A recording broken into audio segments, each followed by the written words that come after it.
Hello and welcome back to the studio here at Woking.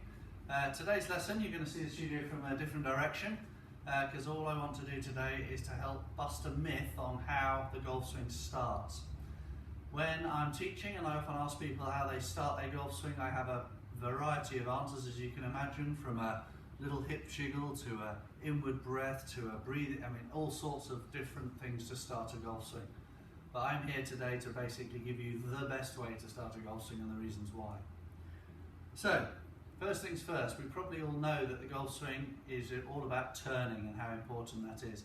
In fact, the most common criticism amateurs give each other is, after a bad shot, what did I do there? Oh, you didn't turn. Well, hard to quantify exactly, but let's just have a little closer look at the shoulder turn. Perhaps you can try this when you're at home, but if you get a golf club like this and pin it high up on your shoulder blade with your arms crossed, put your feet shoulder width apart, and actually just see how far your body will allow you to turn without moving your feet. Okay, so for me, I can get to 90 degrees quite comfortably in this position, probably go forward to about 120, 130, and now it starts to get a bit tight. I can rotate so far because I'm in a vertical position, but once we lean forward to face the ground where the ball is, our body's got a bend in it and it's far less efficient at turning. So in golf position these days, I'm struggling to get to the required 90-degree angle, just about there. Certainly couldn't go any further. If I have poor posture on top of that, it's even harder to rotate. So if I stick my bum out a bit too far, lean too much knee flex here, maybe keep my head high as I've been told to, and get into this position, now trying to turn, I can barely get to about 50 or 60 degrees of turn and it's hurting. So while you're doing the exercise, try and find a way to bend forward comfortably that allows you to still make a nice 90-degree turn in comfort. This will be more efficient, more consistent and more powerful for you.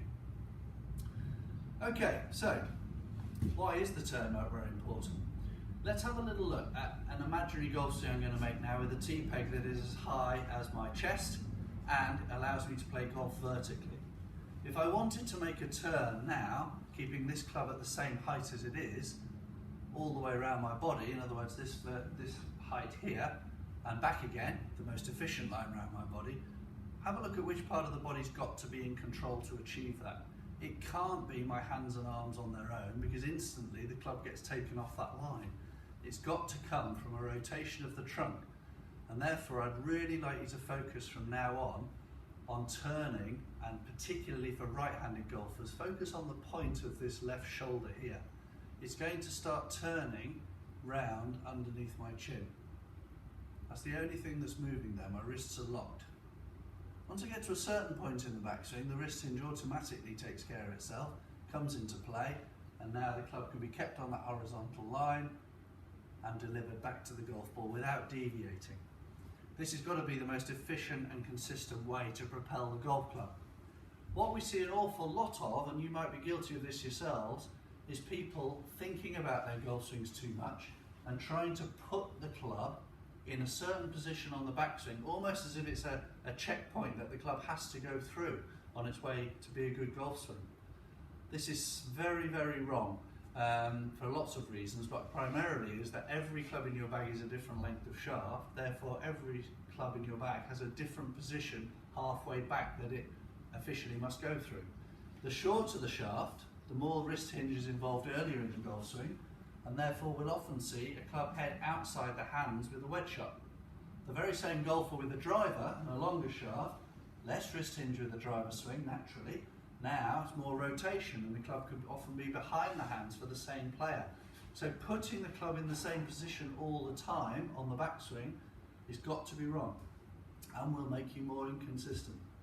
Similarly, it has a bad effect on rotation because by placing a club in a certain position, my hands and arms are getting too active, my rotation hasn't happened at all.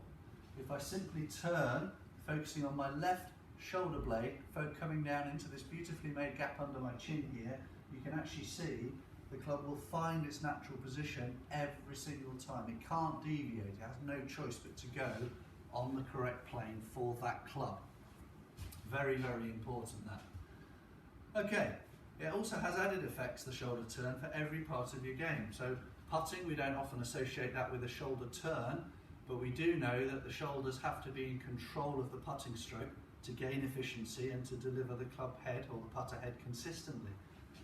When we're in putting position, I'd like you to stop focusing on the putter head, the path, the club face, the angle, whatever it is that you think about, and just for your mechanics, need to think about your left shoulder blade. First thing to move, it's like the starter motor for the swing, and if that is the only means of propulsion, the putter head has no choice but where to go on the correct line, and it will be incredibly consistent every single time.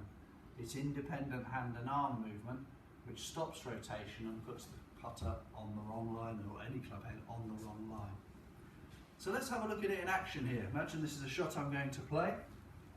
Little tip for you for the course: if you're someone who likes to ease pressure by having a waggle before you play your shot, let's change that waggle, because very often most of the waggles I see are dominated by the hands and arms as people have a look as to what position they want the club in. I've no idea what they're looking for with frame of reference. It seems to be quite common to want the club parallel to your feet for some reason, but as we've discussed, wedges won't be parallel to your feet, they'll be outside, longer shafts possibly on the inside. So there's no right or wrong at this position. All I would like to see is if you are going to have a waggle it from the shoulders. So think about your left shoulder, it's the starter motor, it's the first thing to move. Now I'm rehearsing the very first part of my golf swing. That's got to be a good thing for the long-term consistency of your swing. So when we put it into action all together, it'll look something like this. Good setup. If I'm going to have a waggle, I'll waggle from the shoulders just to rehearse my takeaway, and I'm going to turn into position and deliver the power. Okay, full turn, full strike right through the golf ball. Never for one moment did I think where the club was at any point of that swing.